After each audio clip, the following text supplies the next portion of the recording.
¿Me ayudas a apagar la luz? Si quieres, ¿me ayudas a apagar la luz? Vas a terminar.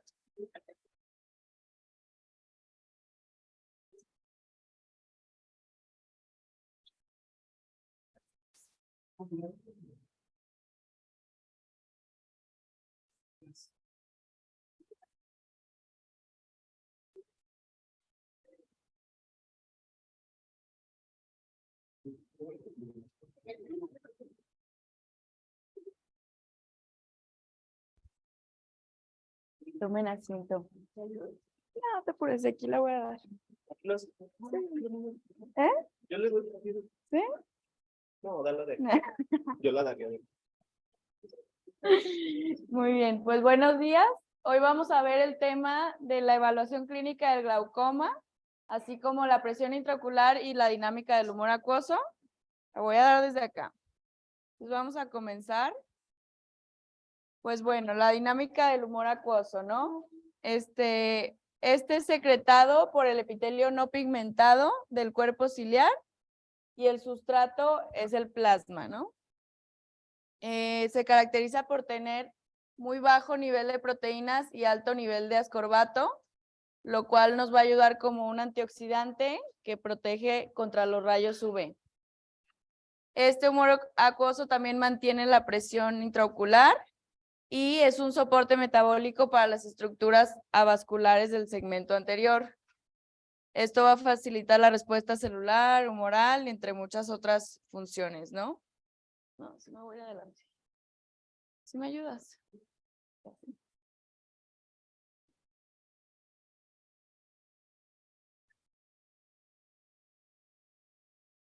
Mejor sí me va a pasar para acá. Entonces, bueno, aquí tenemos el cuerpo ciliar, aquí tenemos los procesos ciliares que estarían aquí más o menos. Aquí se va a empezar a producir el humor acuoso, o sea, en cámara posterior, y va a pasar a cámara anterior a través de aquí. Muy bien. La tasa de flujo del humor acuoso es de 2 a 3 microlitros por minuto y en la noche baja un 50%. El volumen que vamos a tener en todo el segmento anterior va a ser de 200 a 300 microlitros. Entonces, esto nos va a dar un recambio total de todo el humor acuoso cada 100 minutos. La previa.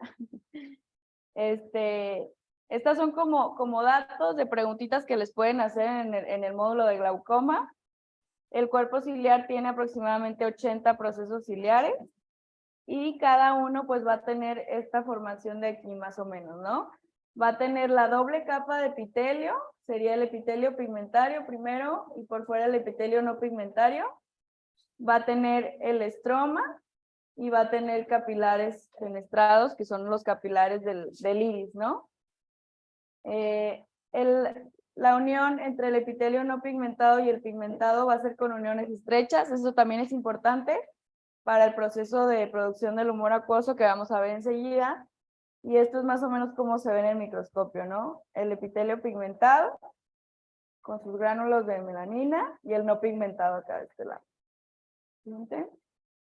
Y bueno, que la barrera hematomucosa va a ser una barrera que, como ya vimos, el humor acuoso es como un ultrafiltrado del plasma del cuerpo, ¿no?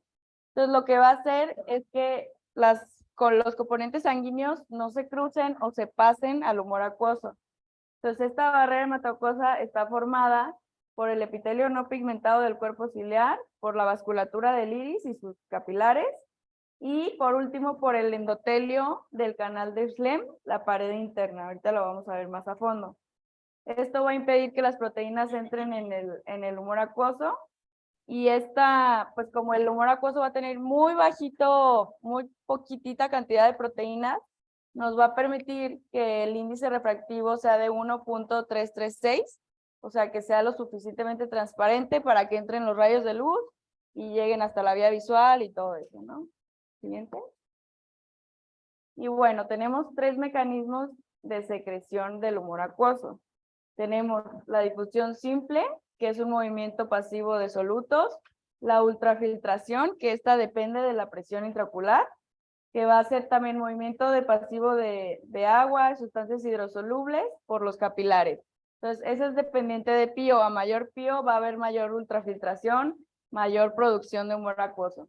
Y el transporte activo, por último, que este es independiente de PIO, este ocupa el 80% de todo el mecanismo de secreción del humor acuoso.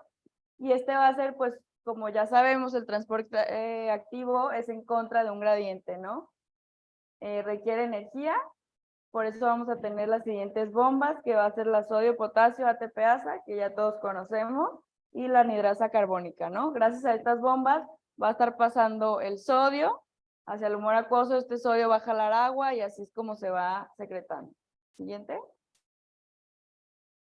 Y bueno, ya una vez que se produjo el humor acuoso, pasó a cámara anterior, va a tener 3 vías de salida, o sea, de que se regrese a la circulación sistémica. Primero vamos a tener la vía trabecular, que es la más importante, es el 80%. Entonces, aquí el humor acuoso va a pasar a través de la malla trabecular, que está más o menos aquí, después a los canales colectores y después a los plexos venosos. Y esto también es importante, en la malla trabecular vamos a tener estas 3 secciones. Uveal, que si se fijan sería como este de aquí, como este tejido que tiene más grandes los espacios. Después corneoescleral y después yuxtacanalicular, que sería como la última capa, la más delgadita y la más filtrante, ¿no? Esto también es pregunta de examen muchas veces. Siguiente. Ok. Segundo, ya después de que tuvimos la vía convencional, que es esta, de la malla trabecular del 80%, el 10 al 20% del humor acuoso se va a filtrar a través de esta vía, que es la vía uveoscleral. Aquí van a pasar por los espacios intersticiales del músculo ciliar, como se ve aquí. Posteriormente llegan a coroides, espacio supracoroideo, transescleral y ya el tejido conectivo de la órbita, ¿no? Y por último, un pequeñísimo porcentaje va a pasar a través del iris, del estroma del iris, y se va a regresar también a las venas y a toda la circulación sistémica, ¿no? Siguiente. Esto es importante. Aquí tenemos la supresión de la formación del humor acuoso. Como todos sabemos, en glaucoma hay fármacos que tienen diferentes mecanismos, ¿no? Unos inhiben la formación, otros aumentan el flujo de salida del humor acuoso y así. Entonces aquí tenemos los que inhiben la formación, específicamente los que inhiben la anhidrasa carbónica que les comentaba, el acetadiazol. Los beta bloqueadores van a inhibir la bomba sodio-potasio, entonces sería como la otra bomba que vimos, sería timolol. Y los alfa-2 agonistas van a disminuir el flujo sanguíneo del cuerpo ciliar, entonces menos sangre, pues menos plasma que se va a filtrar, ¿no? Entonces, para que se den una idea de dónde actúan estos medicamentos, que los usamos mucho en consulta, ¿no? Siguiente. Y, bueno, para comprender de manera general toda esta dinámica, se toman unos parámetros que son los que afectan la presión intraocular. Ahorita los vamos a ver, son muchísimos. Y más o menos hicieron esta ecuación, se llama ecuación de Goldman modificada, que es la relación entre la presión intraocular, que sería P0, los parámetros que la afectan en reposo, ¿no? Sería todo esto y más o menos se obtuvo esta gráfica. Aquí se puede ver, esta es como el flujo de salida del humor acuoso y esta es la presión intraocular. Entonces, obviamente, a menor salida de humor acuoso y a menor flujo va a empezar a aumentar la presión intraocular, ¿no? Siguiente. Y bueno, ya para hablar un poquito de la clínica, del glaucoma y de cómo valorar y todo esto, primero vamos a entender la distribución de la presión intraocular y su relación con el glaucoma, ¿no? Entonces, la presión intraocular promedio, ¿quién me dice cuánto es? De esa 20, ajá. Aquí en esta literatura es 15.5 más menos 2.6, pero más o menos ahí, ¿no? Esta va a aumentar en mayores de 40 años y también tiene una influencia genética. No todo paciente con presión alta va a tener glaucoma y no todo paciente con glaucoma va a tener una presión alta, ¿sí? Depende mucho de muchas características. El límite que usamos más o menos va a ser 21, ya cuando vemos que algo está fuera de lo normal. Y es el que se usa también para dar tratamiento, ¿no? Como les comentaba, no todos los pacientes cumplen las reglas. Y los factores de riesgo, pues hay muchísimos. Ahorita los vamos a ver. Siguiente, por favor. Entonces, bueno, los factores que afectan la presión intraocular, ¿no? Puede ser factores que la aumenten o que la disminuyan. Los que la aumentan, vamos a tener una mayor presión venosa epiescleral. O sea, si el humor acuoso se va a drenar, como vimos, por el sistema venoso, si hay una mayor presión aquí, pues va a impedir que drene, ¿no? Entonces, todo lo que nos causa una mayor presión venosa epiescleral nos va a aumentar la presión intraocular. Esto puede ser inclinarse o acostarse en posición supina, contener la respiración, por eso es muy importante cuando estamos tomando la presión a los pacientes decirles que respiren normal, porque a veces se asustan y dejan de respirar y eso nos puede aumentar la PIO. Pacientes intubados, que toquen instrumentos de viento, la maniobra de Valsalva claramente, hasta decía que un cuello de corbata apretado, ¿no? ¿Qué nos va a hacer que aumente la presión en el ojo como tal? Un blefaroespasmo. Y, por ejemplo, los niños que lloran y aprietan mucho los párpados. Una temperatura corporal elevada nos va a aumentar la producción de humor acuoso. Si nos vamos a hormonal, pacientes con hipotiroidismo o enfermedad ocular tiroidea. Y los fármacos, pues los anticolinérgicos pueden precipitar un cierre angular por el efecto miótico. Los corticosteroides, ketamina y topiramato. Entonces, siempre en la historia clínica preguntar muy bien si toma algún fármaco sistémico, ¿no? Factores que pueden disminuir la presión intraocular, hacer ejercicio aeróbico, fármacos anestésicos, acidosis metabólica o respiratoria, de hormonal el embarazo y fármacos no relacionados con el tratamiento de glaucoma como estos de aquí, ¿no? Siguiente. Entonces tenemos que también la presión intraocular tiene una variación circadiana, ¿no? La PIO va a variar más o menos de 2 a 6 milímetros en 24 horas y eso es normal en un paciente que no tenga glaucoma. Y una PIO media más alta nos va a dar mayores fluctuaciones en la presión, entonces también hay que medir la presión media. Ok, la mayoría de las personas tienen un pico de presión en el sueño y en las primeras horas de la mañana. Entonces, también a veces los glaucomatólogos piden prueba de presión durante todo el día para monitorizar y pues como en este caso, ¿no? Siguiente, por favor. Entonces vamos a ver la historia clínica y el examen general que se debe de hacer en una consulta orientada a glaucoma, ¿no? Que ya tenemos alguna sospecha, algún antecedente o idealmente en todos los pacientes de primera vez. Entonces, si tenemos un buen diagnóstico, vamos a dar un buen tratamiento, vamos a poder determinar inclusive la gravedad del glaucoma, valorar la progresión, ¿sí? Muchos médicos desafortunadamente pasan por alto revisar estas cosas y pues el paciente ahí está sin glaucoma. Como sabemos es una enfermedad asintomática, entonces pues ahí se van, ¿no? Siguiente, por favor. Entonces vamos a hacer la historia clínica completa, si hay algún patrón racial, si hay antecedentes patológicos personales como alguna enfermedad reumatológica, antecedentes heredofamiliares, muy importante, alergias, asma, cirugías o medicamentos. Por ejemplo, si son asmáticos, pues seguramente usan betabloqueadores, eso también nos puede afectar, ¿no? Checar que estén bien del sistema cardiovascular, pulmonar y renal. Siguiente.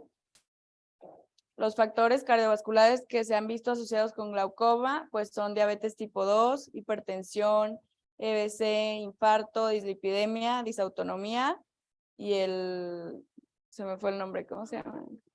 Ajá. Siguiente, por favor. Ok, entonces vamos a tener que preguntar muy bien los síntomas, cuándo iniciaron, su duración y su gravedad. Tomar los signos vitales y tomar agudeza visual.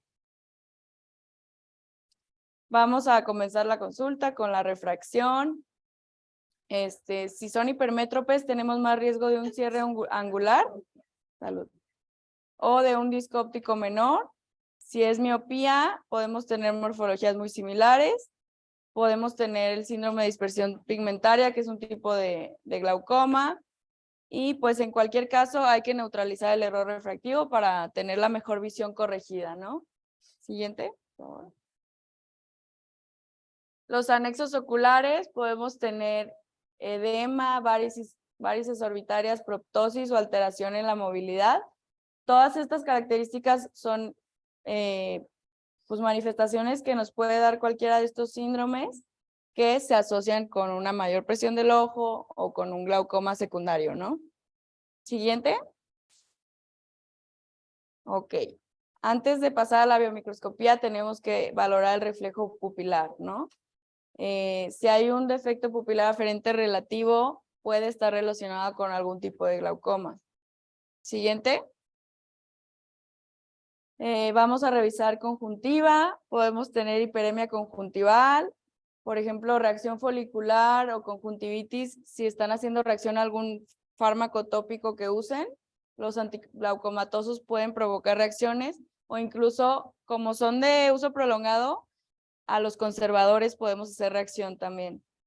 Cicatrices, alguna ampolla de filtración, como cuando los pacientes los operan de trave, cirugía filtrante, pues quedan con una ampollita acá arriba, ¿no? Entonces hay que revisar muy bien que tengan alguna ampollita, alguna cirugía previa, todo eso. Siguiente.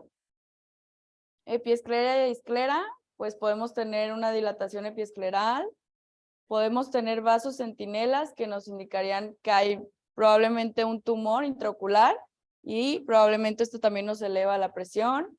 Áreas estafilomatosas, es importante ver si tienen adelgazamiento de esclera, estafilomas, por una probable cirugía futuro, ¿no? Una cirugía filtrante no se puede realizar en pacientes con escleras adelgazadas. Y escleritis y epiescleritis. Siguiente. En la córnea, ¿qué podemos ver? Podemos encontrar estrías de HAP. Esto sobre todo en pacientes pequeños. Se dice que en menores de 4 años es cuando esto se provoca en glaucomas congénitos porque hay mucha presión intraocular, se rompe la Descemet y se ven estas estrías que son así como gusanitos, muy características, ¿no? Podemos tener defectos o edemas epiteliales.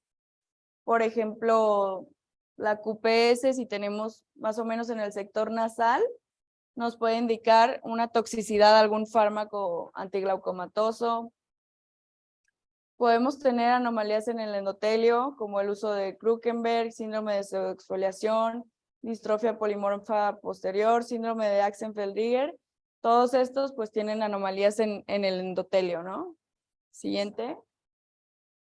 En la cámara anterior, pues vamos a evaluar la profundidad de cámara, ¿no? Con el método Van Herijk, que seguramente ya lo vieron, y con la gonioscopía. Ahorita se los explico rápido. En la cámara anterior profunda, debemos de ver si no tenemos iris bombé o iris en meseta, que es cuando el iris está como un poquito levantadito. Esto nos da un efecto de cámara anterior profunda en el centro, pero en la periferia se ve pues plana, ¿no? La cámara. O si está toda plana la cámara anterior, podemos pensar en un glaucoma maligno, en un cierre angular, todo eso, ¿no? Siguiente. La clasificación de Van Herijk, más o menos. Vamos a poner el haz de luz a 60 grados, lo vamos a poner delgadito y lo vamos a poner sobre la córnea, ¿sí?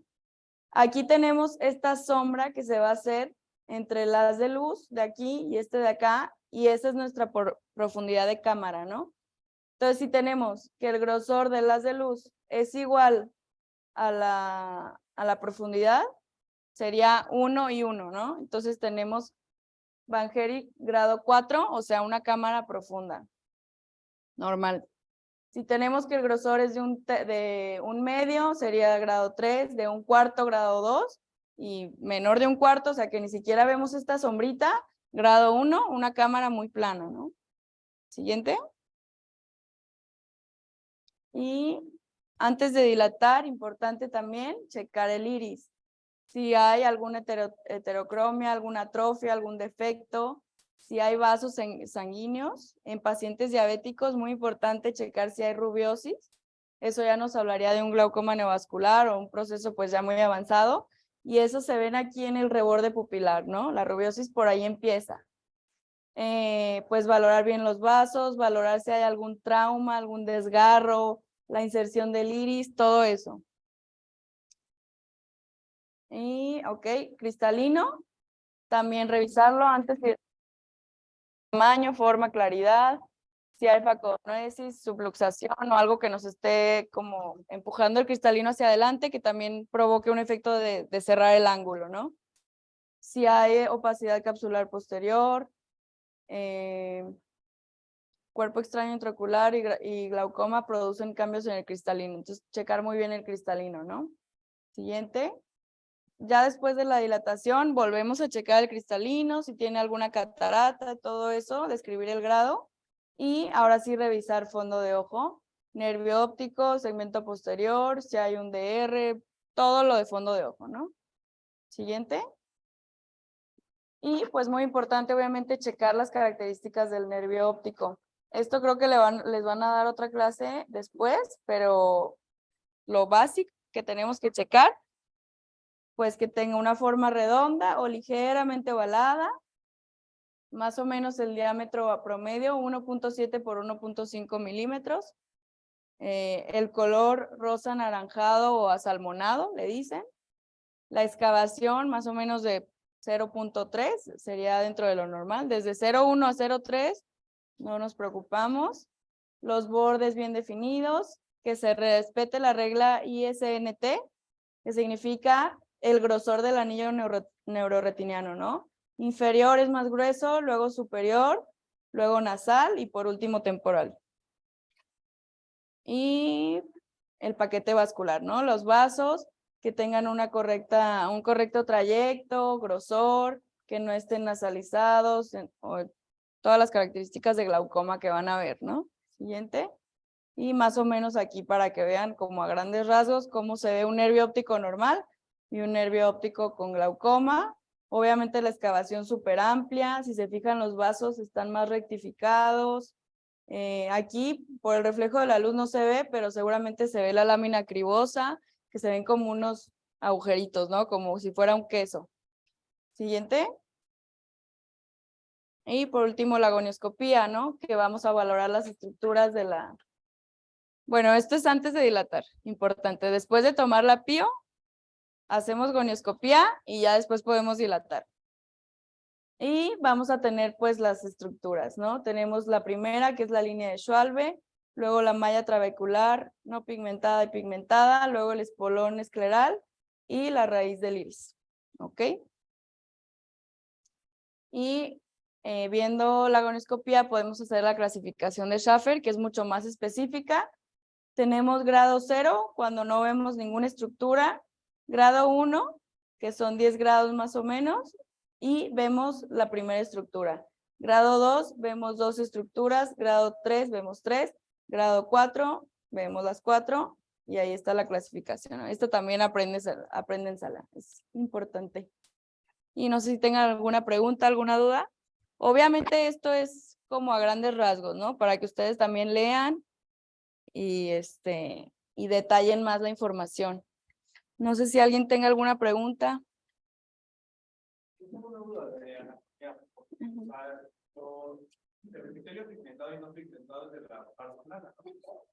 Pero No, en el casquillo dicen que es de la parte plicata. de la pars plicata, sí. Pero la parte plicata también tiene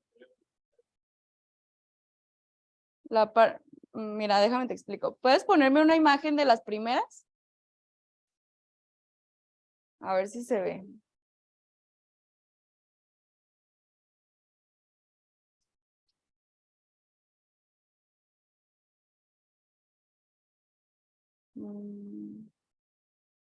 A ver, ahí más o no. No, a ver, dale. Ahí más, no, ahí. Ok. No se alcanza a ver aquí, pero la pars plana es como literal un anillo que está pegadito después de la hora serrata, ¿no? Por dentro del ojo. Y después está la pars plicata, que es donde están todos los procesos ciliares. Y ahí en los procesos ciliares es donde vemos el epitelio pigmentado y no pigmentado. Desconozco si la pars plana también tenga epitelio pigmentado y no pigmentado, pero sí. Ujú.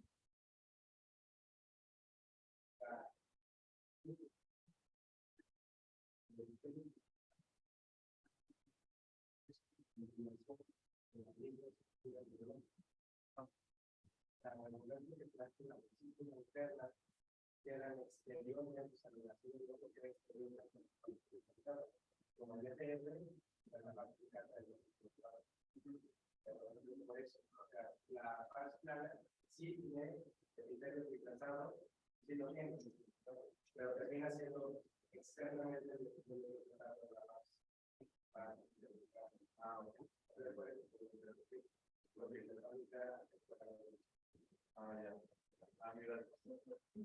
Ajá, o sea, aquí lo que nos compete es en los procesos ciliares específicamente para la producción del humor acuoso. Pero- Sí, ¿me le puedes adelantar? Sí, sí.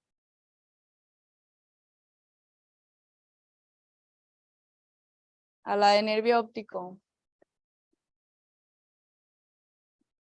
Aquí. No, regresate poquito. La regla de ISNT nos habla del grosor del anillo neuroretiniano, ¿no? Que es lo que está alrededor de la excavación, como quien dice. Entonces, ISNT significa inferior, superior nasal temporal. Es el acomodo conforme va disminuyendo el grosor, ¿sí? Entonces, siempre hay más grosor en la parte inferior, si te fijas. O a ver, pon la siguiente imagen. Inferior, luego superior, luego nasal y temporal al final. O sea, temporal es la más delgadita, suponiendo que acá está la mácula, ¿no? Sí, más o menos. Ok, ¿alguna otra duda? Ok. Cualquier cosa estoy a la orden. Muchas gracias.